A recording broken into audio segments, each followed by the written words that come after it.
पुस्तक का नाम आत्मा न नारी है न नर, लेखक पंडित श्रीराम शर्मा आचार्य जी। ऑडियो 2। गन्ना, गुलाब आदि अगणित पौधे उनके टुकड़े करके गाड़ देने पर अलग अलग पौधे बन जाते हैं। वट, गूलर जैसे वृक्षों की बड़ी डालियां भी नए पेड़ का रूप धारण करती हैं। विकसित पुष्पों के पराग हवा में उड़कर एक से दूसरे तक पहुंचते हैं।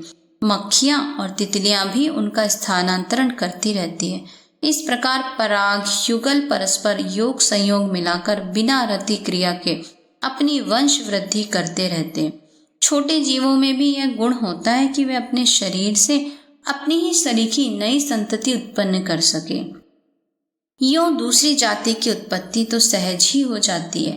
पेट में सड़ा अन्न मलकृमि बनकर विष्ठा के साथ निकलता है। शरीर पर चिपका हुआ मैल जुएं चीलर बनता है। जीवित या मृत शरीर का सड़ा हुआ मांस आंख से देखे जा सकने वाले कीड़ों के रूप में अनायास ही बदल जाता है। सड़े हुए फल और तरकारियों में भी उसी रंग रूप के कीड़े रेंगते देखे जा सकते हैं। यह प्रजनन ही है। सड़न को रति क्रिया तो नहीं कह सकते और न उससे सहधर्मी जीव उत्पन्न होता है, फिर भी इसे जीव उत्पादन तो कह ही सकते हैं। कीचड़ और गंदगी में मक्खी, मच्छरों और रेंगने वाले कृमियों का उत्पन्न होना इसी स्तर का प्रजनन है। जिनकी गणना जीवधारियों में की जाती है, ऐसे प्राणी भी अपने शरीर के ही टुकड़े बखेर कर अपनी जाति के नए प्राणी को जन्म देकर विधिवत वंश वृद्धि करते रहते हैं। इसलिए उन्हें जोड़ा ढूंढने या ऋति क्रिया के सहारा लेने की जरूरत नहीं पड़ती।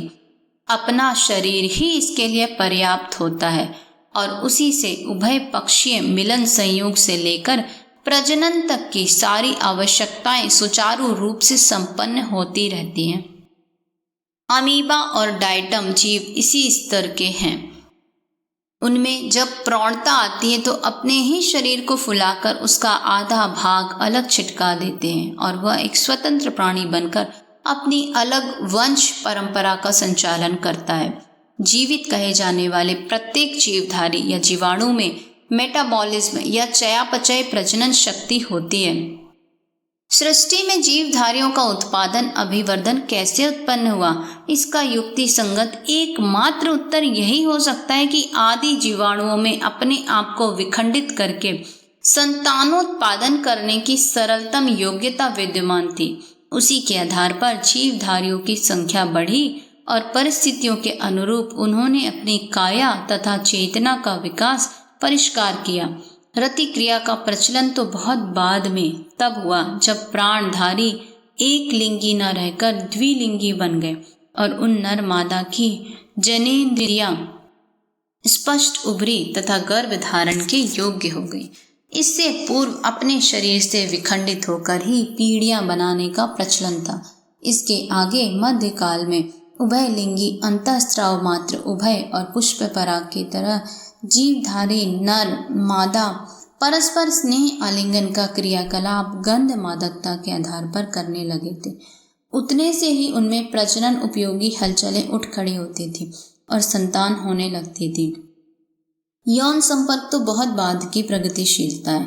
सेलों के भीतर भरे न्यूक्लिक एसिड के माध्यम से पूर्वजों की शारीरिक मानसिक विशेषताएं संतान में हस्तांतरित होती है। एडमोसिन फॉस्फेट रसायन का होना प्रजनन योग्यता के लिए आवश्यक है।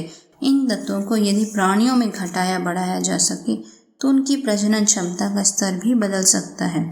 यह असंभव नहीं है कि क्षुद्र जीव अनभ्यस्त रति क्रिया अपनाने लगे और सुविकसित प्राणी जिनमें मनुष्य भी सम्मिलित है अकेला बिना सहचर के बिना रति क्रिया के सुयोग्य संतान का उत्पादन कर सके। पेप्टाइड रसायन का यह विदित गुण है कि गर्म करने पर वह पानी में घुलता है और ठंडा होने पर छोटे पिंड की शक्ल धारण कर लेता है। बारह से उपयुक्त रासायनिक भोजन मिले और उपयुक्त ऊर्जा का वातावरण मिले तो उनमें विभाजन की प्रजनन प्रक्रिया आरंभ हो जाती है। इसी आधार पर जीव शास्त्री कृत्रिम जीवाणु उत्पन्न करने और उनसे वंश वृद्धि का उपक्रम आरंभ कराने के लिए प्रयत्नशील हैं।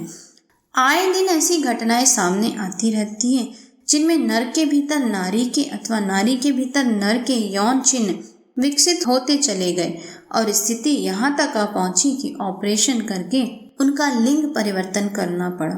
यह परिवर्तन इतना सफल रहा कि उन्होंने जोड़ा बनाया और सफल दाम्पत्य जीवन जीते हुए संतानोत्पत्ति भी की। मनोवैज्ञानिक और अध्यात्म विज्ञान के आधार पर यह सिद्धांत मान्यता प्राप्त है कि लिंग परिवर्तन के लिए मानवीय प्रयत्न बहुत हद तक सफल हो सकते। बहुत कुछ परिवर्तन तो इस जन्म में भी हो सकते, अन्यथा अगले जन्म में तो यह संभावना 100% साकार हो सकती है। पुराणों में इस प्रकार के अगणित उदाहरण भरे पड़े जिनमें व्यक्तियों ने अपने संकल्प बल एवं साधना उपक्रम के द्वारा लिंग परिवर्तन में सफलता प्राप्त की है। इन दिनों भले ही वे उपचार विस्मृत विलुप्त हो गए हों, इसमें तथ्य तो जहाँ के तहाँ ही रहेंगे। आत्मा के सुदृढ़ संकल्प और प्रयत्न यदि प्रखर होवे तो किसी भी आत्मा के लिए अपना वर्तमान लिंग बदल लेने की पूरी संभावना हो सकती है। कभी कभी किन्हीं पुरुषों में नारी प्रकृति और नारियों में पुरुष प्रकृति पाई जाती है। उनके हाव भाव, स्वभाव एवं आचरण में इस प्रकार का अंतर स्पष्ट दिखाई पड़ता है। उसका एकमात्र कारण यह है कि पिछले दिनों उनकी मंद इच्छा लिंग परिवर्तन की तो रही, पर उनमें प्रौढ़ता प्रखरता नहीं आई। यदि उनका संकल्प बल और प्रयत्न बलशाली रहा होता तो उन्हें इस प्रकार के आधे अधूरे परिवर्तन का सामना न करना पड़ता। इतने पर भी उनकी प्रवृत्ति और परिवर्तन की दिशा में ही मन चलता रहे तो यह आशा की जा सकती है कि इस विराम के उपरांत वे अभिष्ट मनोवांछा के अनुरूप लिंग परिवर्तन का लक्ष्य अगले जन्म तक पूरा कर लेंगे। कभी कभी ऐसी घटनाएं भी सामने आई हैं जिनमें पुरुष के शरीर से भी बच्चों का जन्म हुआ है। भले ही वे भ्रूण अविकसित रहे हों और भले ही वे जुड़वा भाई समझे जा सकते हों, पर उत्पत्ति तो नर शरीर से हो ही गई। इन उदाहरणों से यह तो सिद्ध होता ही है कि मात्र नारी के शरीर में ही नहीं, नर कलेवर में भी वह क्षमता मौजूद है कि गर्भ धारण करने से लेकर गर्भ पोषण तक की क्रिया संपादन कर सके।